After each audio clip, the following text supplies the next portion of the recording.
गा रहा है, कुछ नेक काम कर ले ये वक्त जा रहा है, जीवन सफल उसका प्रभु गुण जो गा रहा है, कुछ नेक काम कर ले ये वक्त जा रहा है, फूलों को छोड़ बन कांटे सजा रहा है, कुछ नेक काम कर ले ये वक्त जा रहा है, फूलों को छोड़ बंदे कांटे सजा रहा है, कुछ नेक काम कर ले ये वक्त जा रहा है, ये वक्त जा रहा है, ये वक्त जा रहा है। बोलो वैदिक धर्म की, ईश्वर दयानंद जी महाराज की, भारत माता की। फूलों को छोड़ बंदे कांटे सजा रहा है, कुछ नेक काम कर ले ये वक्त जा रहा है। इस समय जा रहा है और बहुत तेजी से जा रहा है। कितनी तेजी से जा रहा है जी? इतनी तेजी से जा रहा है कि हम जो शब्द बोल रहे हैं वो तुरंत भूतकाल बनता जा रहा है जी। आपके पास जो सबसे छोटी इकाई हो उससे भी तेज दौड़ रहा है, हर पल पल पल चलता जा रहा है समय। इसीलिए समय के बारे में कहा है काल वस्तु बहती। काल तो दौड़ता रहता है, घोड़े की तरह दौड़ता रहता है। समय रहते हमें अपने जीवन को संभालने का काम करना चाहिए। हम आपके बीच बात कर रहे हैं प्रदूषण निवारण की, और कल हमने बात की कि हमें वृक्ष लगाने चाहिए, है जी, वृक्ष लगाने चाहिए। अब आप कैसे लगाएंगे, कितने वृक्ष लगाएंगे, ये आप जानिए। हमारे यहाँ पर एक गोयल जी हैं, उन्होंने अपने आप का नाम रख रखा है पर्यावरण मित्र। अपना टाइटल क्या लिखते हैं वो? पर्यावरण मित्र। वो पर्यावरण का मित्र कैसे कहते हैं अपने आप को? तो वो हर वर्ष हजारों पेड़ लगवाते हैं, हजारों। और जो भी मित्र सहयोग में आते हैं, मतलब साथ में आते हैं, उनसे कहते हैं भाई कितने पेड़ चाहिए आपको, वो बताओ, मैं पेड़ मंगाऊंगा, लगवाओ सब है। पूरे नगर में सैकड़ों हजारों पेड़ हर वर्ष लगाते हैं। कॉलोनियों में पेड़ लगाते हैं। बस एक ही शर्त है कि भाई पेड़ ऐसे फोटो खिंचवाने को मत लगाओ। पेड़ ऐसी जगह लगाओ जहां पेड़ हो सके, पानी आप समय से लगा सकें, कोई और लगा सके, उसे कोई तोड़ ना दे, मरोड़ ना दे, वैसे ही टूट ना जाए। हम भी अपने यहाँ अपनी संस्था के अंतर्गत हर वर्ष पेड़ लगवाते हैं। हम विद्यालयों में पेड़ लगवाते हैं। विद्यालयों में, विद्यालय की 4 दीवारी होती है, वहाँ आराम से हो जाते हैं। 4-5 पेड़ हर विद्यालय में जहाँ भी कार्यक्रम रखवाते हैं। अब जो अगस्त का और सितंबर का महीना चल रहा है, चलेगा, उनमें जहाँ जहाँ पर, क्योंकि बरसात के सीजन में पेड़ अच्छे से हो जाते हैं। 2 समय पेड़ होते हैं, एक पेड़ होते हैं बरसात के सीजन में और एक होते पतझड़ के सीजन में। जब पतझड़ हो चुका हो तब फिर पेड़ हो सकते हैं, आप उस समय भी पेड़ लगा सकते हैं। वैसे अगर आप मेहनत करें तो पूरे वर्ष भर लगा सकते हैं, क्योंकि गर्मियों में भी तो फसलें होती हैं। हर वर्ष लगा सकते हैं, पूरे वर्ष लगा सकते हैं। तो पेड़ लगाना चाहिए। कभी जन्मदिन के अवसर पर लगाना चाहिए, मैरिज एनिवर्सरी के अवसर पर लगाओ, माता पिता की स्मृति में लगाओ, जहाँ भी कोई अवसर मिले। कोई, हमने तो ऐसा देखा, एक विद्यालय में कार्यक्रम देने गए पानीपत में, तो वहाँ बच्चों से एक्स्ट्रा एक्टिविटीज़ के कार्यक्रम में गमले बनवाते हैं और पेड़ लगवाते हैं, और सैकड़ों पेड़ रखे रहते हैं ऐसे ही गमले में। तो कोई व्यक्ति वहाँ मिलने के लिए आता है तो उसे भेंट में पेड़ देते हैं। उसको मिलने आया, उसे भेंट में पेड़ देते हैं। ऐसी कई शादियां हुई अब, जहां शादियों में लोग लौट कर जा रहे अपने घर पर तो पेड़ दिए गए। पानीपत की एक संस्था है वैदिक परिवार पानीपत, वो जब भी यज्ञ करती है साल भर में एक बार बड़ा यज्ञ करती है, बहुकुंडी यज्ञ 151 कुंडी, तो जितने यजमान आते हैं उन सबको भेंट में एक एक पौधा दिया जाता है। आपको एक आदत डालो, तुलसी के एक हमारी बहन है, वो क्या करती है अपने घर पर पौधे निर्माण करती रहती है और कहती है आप जिसको चाहिए पौधे ले जाओ मेरे घर से। आप 2-3 पौधे तो दे ही सकते हैं, इनमें से एक पौधा है जिसको एलोवेरा कहते हैं, ग्वारपाठा। वो क्या है, फूटता रहता है। आप एक गमले में लगा दो, 1-2 महीने में उसका कुल्ला कोई न कोई नीचे से फूट जाएगा, उसको अलग से लगा दो, वही हो जाता है। और एक गिलोय नाम की औषधि आप घर घर लगा सकते हैं, ये आराम से हो जाती है। और आप जो भी पौधे हैं जैसे टमाटर है, मिर्ची है, आप इसमें से थोड़े बीज निकाल कर डाल दो, वही हो जाते हैं। तो देखिए, वृक्ष लगाइए, ज़्यादा से ज़्यादा जितने लगा सकते हैं, निश्चित रूप से बड़ा आनंद आएगा। जहाँ पर पेड़ अधिक होते हैं वहाँ बरसात ठीक होती है, जहाँ पेड़ होते हैं वहाँ मिट्टी का कटान नहीं होता है, जहाँ पेड़ होते हैं वहाँ वायुमंडल शुद्ध रहता है। इसीलिए सब लोग वृक्ष लगाओ। आज का बिंदु रहेगा, वृक्ष सारे प्रदूषण को दूर नहीं कर सकते। तब तीसरा नंबर आएगा, तीसरा उपाय है हवन करो। हाँ जी बोलो, हवन करो। हवन करने से सभी प्रकार का प्रदूषण दूर हो जाता है। जितने प्रकार का प्रदूषण होता है, चाहे वो जल में है, चाहे वो वायु में है, चाहे वो भूमि में है, पदार्थों में है, ध्वनि का प्रदूषण है, रेडियो एक्टिव तरंगों को भी प्रभावित करता है हवन। हवन से बड़े लाभ होते हैं, लेकिन लोग जानते नहीं हैं। अच्छा, दूसरों को क्या बताएं, अपने ही लोग नहीं जान पाए, अपने लोग हवन कर नहीं रहे हैं। जो लोग यहाँ आते हैं बढ़िया बात है, लेकिन कभी कभी घर पर भी किया करो। घर पर रोज हवन होना चाहिए, रोज सुबह करो घर में, शाम को आओ यहाँ, या सुबह यहाँ करो, शाम को घर में करो, जब अवकाश मिले तब करो, नियम बनाकर करो। रोज करो, रोज नहीं कर सकते तो महीने में 2 बार करो, महीने में 4 बार करो, महीने में 6 बार करो, लेकिन महीने में 2, 4, 6 बार से काम नहीं चलेगा। धीरे धीरे धीरे धीरे दैनिक तक लेकर आओ। अब मैं आपसे ये पूछूंगा नहीं कौन कौन रोज हवन करता है, ये आप अपने अंदर देख लो। ये आप लोगों के लिए चुनौती है, हवन करना क्यों जरूरी है मैं तो ये बता सकता हूँ। हवन करना इसीलिए जरूरी है कि हम जो गंदगी करते हैं, ऋषि दयानंद कहते हैं अरे जितनी गंदगी करते हो कम से कम उतना तो शुद्ध कर दो। इसीलिए ऋषि दयानंद का मंतव्य है कि दैनिक हवन होना चाहिए, पति पत्नी दोनों को करना चाहिए, सुबह और शाम करना चाहिए। लेकिन जो लोग जान नहीं पाए, समझ नहीं पाए, उन्होंने क्या प्रश्न किया है, तो उन्होंने सबसे पहला प्रश्न ये किया है कि जी क्या बात करते हैं आप, घी खाने को है नहीं, तुम्हें फूंकने को चाहिए है जी, यही कहते कि नहीं? यूँ कहते हैं कि घी खाने को है नहीं, नारी समाजियों को फूंकने को चाहिए, यूँ कहते हैं। अच्छा, क्या जवाब दोगे आप उनको? तो उनको आप जवाब दीजिए जैसा महर्षि दयानंद ने उत्तर दिया। एक व्यक्ति हुए हैं इस्लाम में, नाम है सर सैयद अहमद खां। नाम सुना होगा आप लोगों ने। अलीगढ़ तो नाम सुना होगा, अलीगढ़ उत्तर प्रदेश में एक ज़िला है अलीगढ़, उसमें एक विश्वविद्यालय है, मुस्लिम विश्वविद्यालय। उसकी स्थापना करने वाले व्यक्ति का नाम है सर सैयद अहमद खां।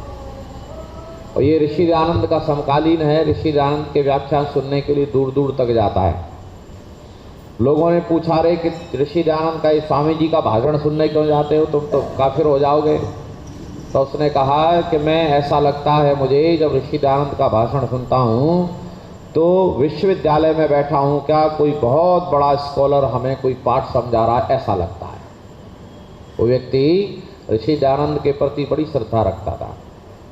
एक दिन स्वामी जी से पूछने लगा, स्वामी जी आपकी सब बात समझ में आती हैं, लेकिन एक बात समझ में नहीं आई, आप इतना कीमती घी जलाकर क्यों नष्ट करवाते रहते हो?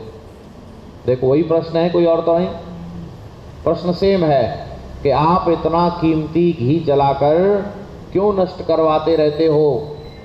तो ऋषि दयानंद कहते हैं, मित्र तुम अगर पदार्थ विद्या जानते, तुम विज्ञान साइंस जानते, तुम पदार्थ विद्या जानते तो ऐसा ना कहते, क्योंकि कभी किसी पदार्थ का अभाव नहीं होता है।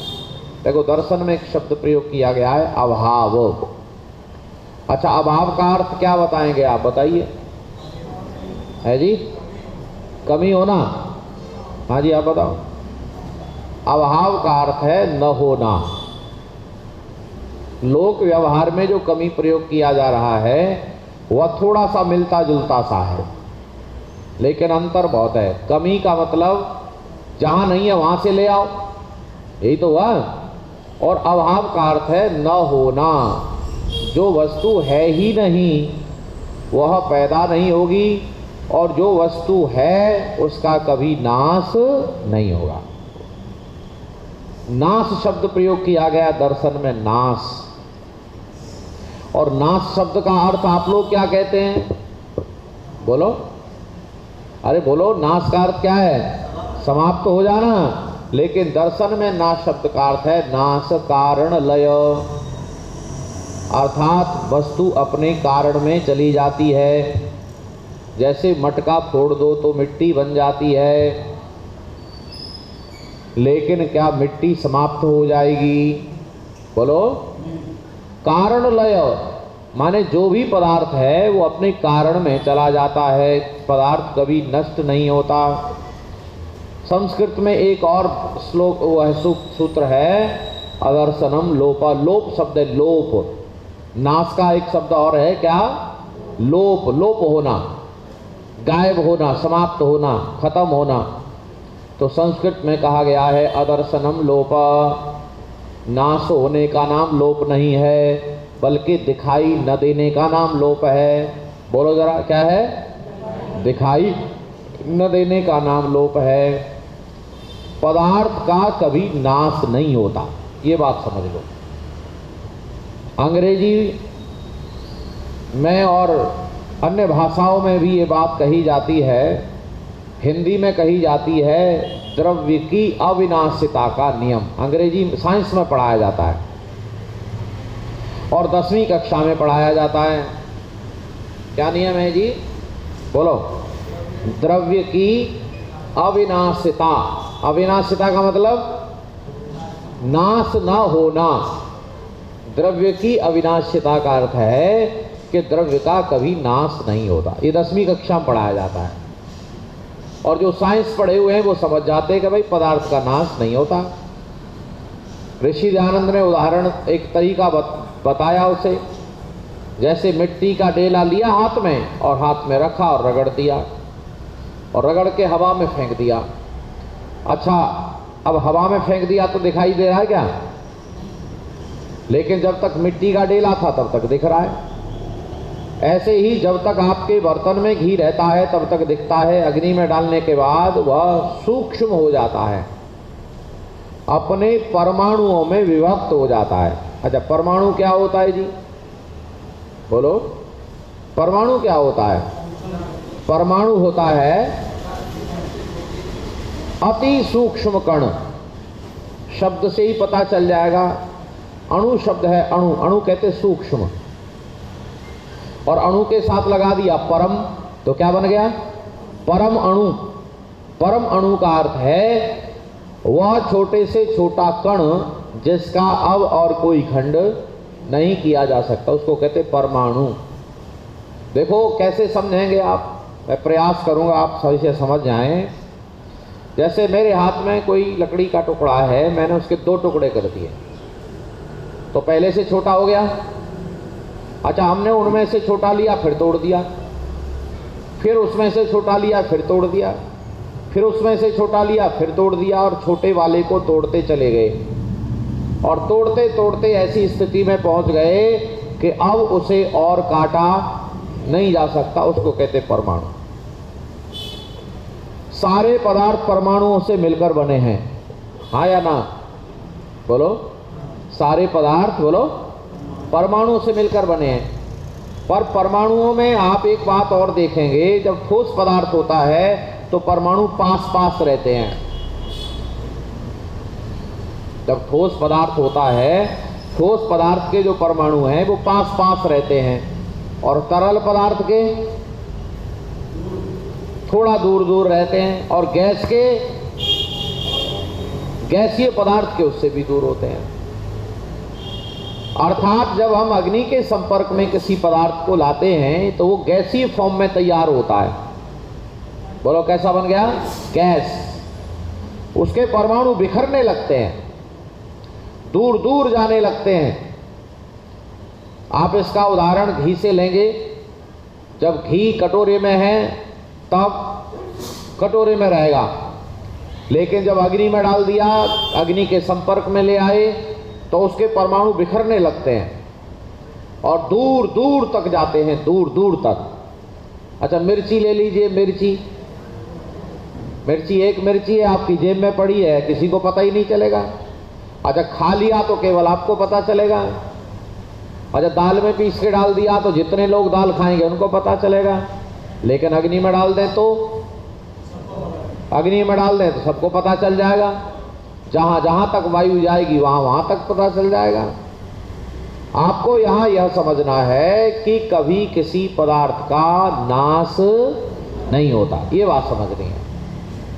जैसे पानी है, पानी ले लिए एक बर्तन में, एक बर्तन में पानी ले लो और आग पर रख दो।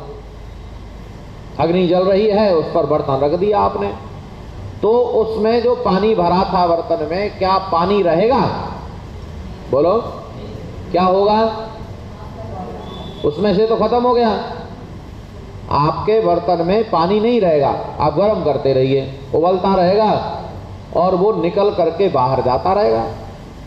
उसका गैस बन जाएगा, बाष्प बन जाएगा। अच्छा उस बाष्प को फिर से इकट्ठा कर सकते हैं पानी के रूप में कि नहीं? अरे बोलो, आप साइंस पढ़ नहीं रहे हैं। आप उस बाष्प को पानी के रूप में इकट्ठा कर सकते हैं कि नहीं? कर सकते हैं। आप देखना चाहते हो तो बरसात उसी का क्रम है। बरसात कैसे होती है? यहाँ से बाष्प बनकर पानी ऊपर जाता है और ऊपर संघनित होता है, बरसात होती है। अच्छा चलो और बताएं, यहाँ पानी है कि नहीं? बोलो जरा जोर से बोलो। नहीं, जिनको नहीं समझ में आ रहा वो मत बोलो। यहाँ पानी है, यहाँ हवा के कणों के साथ, हवा के धूल के कणों के साथ पानी होता है। और जब आप कोई गिलास रख दें ठंडे पानी का तो बाहर बाहर पानी आता है। अरे वो कहाँ से आता है? कुछ गिलास फूट के पानी निकला है क्या? कहाँ से आया पानी? वो पानी हवा गिलास से टकराती है, हवा गिलास से टकराती है और हवा में जो बाष्प था, जो नमी थी, वो इकट्ठी हो गई है, वो वातावरण का पानी है। तो ये सारा का सारा वायुमंडल भी, इसमें वायु भी है, इसमें धूल भी है और इसमें वायु के जल के भी कण हैं। आप समझ में आया? घी नष्ट हुआ कि नहीं? अरे बोलो, घी नष्ट नहीं होता कभी। कोई पदार्थ नष्ट नहीं होता। घी की क्या चलती है? वो सब गैसीय फॉर्म में तैयार हो जाते हैं, अपने परमाणु में टूट जाते हैं और बस चारों तरफ बिखरने लगते हैं। आप हींग का तड़का देते हैं, दाल कितनी होती है? 1 किलो, माने पानी और दाल मिला करके 100 ग्राम, 200 ग्राम, 250 ग्राम दाल डाल दी आपने, 1 लीटर पानी डाल दिया, पक रही है दाल, 1 किलो दाल तैयार हो गई। अच्छा उसमें आप छौंक लगाएंगे, उसमें आप तड़का लगाएंगे, कितना तेल डालेंगे? 1 कटोरी, कितना? 1 चम्मच, 2 चम्मच। अच्छा हींग कितनी डालेंगे? कितनी डालेंगे? 100 ग्राम। अरे बोलो कितनी? इतनी डालेंगे, 1 चुटकी भर। ओहो, 1 चुटकी भर दाल से, 1 चुटकी हींग से पूरी दाल सुगंधित हो जाएगी। अच्छा हमारे यहाँ बघार कहते हैं, धुमार कहते हैं, आपके यहाँ क्या कहते हैं मुझे मालूम नहीं। धुमार कहते हैं? कैसे लगाते हैं? मठे को धुमारते हैं। हमारे यहाँ मठे ब्रज में क्या करते हैं, एक अग्नि का टुकड़ा निकाला, अग्नि के टुकड़े पर या तो तेल डाल देते हैं सरसों का या घी डाल देते हैं और मुश्किल से एक बूंद डालते हैं, ज़्यादा नहीं डालते, एक बूंद। तो अग्नि के संपर्क में आने पर वो एक तेल की बूंद वो कई गुना, लाखों करोड़ों गुना हो जाती है और उसको बर्तन में ले लेते हैं, उसके ऊपर तुरंत बर्तन रख देते हैं उल्टा। जो अग्नि का टुकड़ा है उस पर सरसों का तेल डालकर उस पर उल्टा बर्तन रख देते हैं और उल्टा बर्तन रख देते हैं तो बर्तन में आ जाता है वो, और बर्तन को सीधा करके ढक्कन लगा देते हैं और फिर उसमें मठा छाछ डाल देते हैं, तो पूरा का पूरा छाछ सुगंधित हो जाता है। आपके यहाँ करते हैं ऐसा है जी? आज आप लोग करते हैं। अच्छा, एक बूंद से पूरा मठा सुगंधित हो गया। अब अंदाजा नहीं है लोगों को कि घी से कितना लाभ हो रहा है। आप जो हवन कर रहे हैं इसका एक चम्मच घी 1000 घन मीटर वायु से भी ज्यादा को शुद्ध करने की ताकत रखता है। 1000 घन मीटर, 1000 मीटर यूं, 1000 मीटर यूं, 1000 मीटर यूं, 1000 मीटर का एक बॉक्स बना दिया जाए, उसमें जितनी वायु आएगी उस वायु को शुद्ध करने का काम गाय का, देसी गाय का 1 चम्मच घी काम कर देता है। अब अंदाजा लगाओ कितना बड़ा काम हो रहा है। ये काम बढ़िया तरीके से जब होगा जब सारे लोग हवन करेंगे। अब सारे लोग हवन करते नहीं, प्रदूषण बढ़ रहा है। हवन के न करने से बरसात कम हो रही है, हवन के न करने से पुष्पों में सुगंध नहीं है, हवन के न करने से फलों में सुगंध और स्वाद नहीं है, हवन के न करने से प्रदूषण बढ़ रहा है, हवन के न करने से रोग बढ़ रहे हैं, हवन के न करने से बुद्धि क्षीण हो रही है, हवन के न करने से सारा वातावरण मृत तुल्य हो रहा है। अगर हम हवन को समझ लेंगे तो निश्चित आनंद आएगा। से चर्चा कल करेंगे। कल समापन का कार्यक्रम होगा हमारा, हम निकलेंगे। आप सब ने बड़े धैर्य से सुना, मैं आप सभी का हृदय से धन्यवाद करता हूँ। वाणी को विराम। इति ओम शम। सीधे बैठेंगे। शांति पाठ है जी। कल सुबह का कार्यक्रम देख के चले जाएंगे। ओम देव शांतिरंतरिक्षम शांति पृथिवी शांतिरापः शांतिरौषधयः वनस्पतयः शांतिर्विश्वे देव शांतिर्ब्रह्म शांति सर्वं शांति शांतिरेव सामा। ओम शांति शांति शांति। जो बोले सो अभय। गुरुवर विरजानंद की, जगत गुरु महर्षि दे दयानंद की, मर्यादा पुरुषोत्तम श्री रामचंद्र की, योगीराज श्री कृष्णचंद्र महाराज की, महर्षि पतंजलि की, महामुनि पाणिनि की, देश और धर्म पर बलिदान होने वाले वीर वीरांगनाओं की, भारत माता की, गौ माता का, आर्य समाज, वेद की ज्योति, ओम का झंडा। जो बोले सो अभय। प्रणव ध्वनि।